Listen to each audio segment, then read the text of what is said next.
客家风情。 Learn about another voice and culture of Taiwan with We Love Hakka. 现在就让我们一起加入客家风情每日一课语。 Hey, what's up? Welcome back to Daily Hakka on ICRT. Hello， 你好，大家好，我是 Alice 彭。 Hello, 你好，大家好，我是 Joseph Lin。就是当学生的时候最怕什么？学生最讨厌听到考试。是啊。 We are afraid of quizzes and tests and examinations during our student years, of course. 那就叫跟考试有关的一些情境咯。考试叫做考试。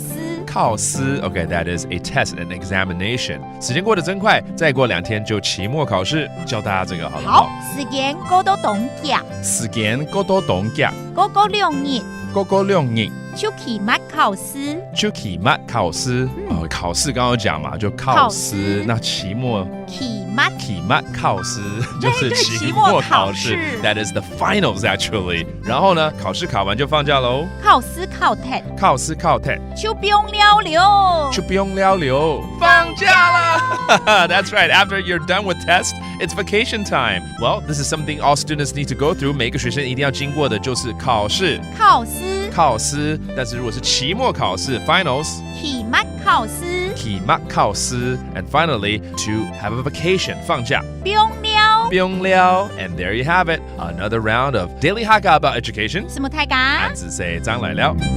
客家风情由客家委员会监制。 We Love Hakka has been brought to you by the Hakka Affairs Council.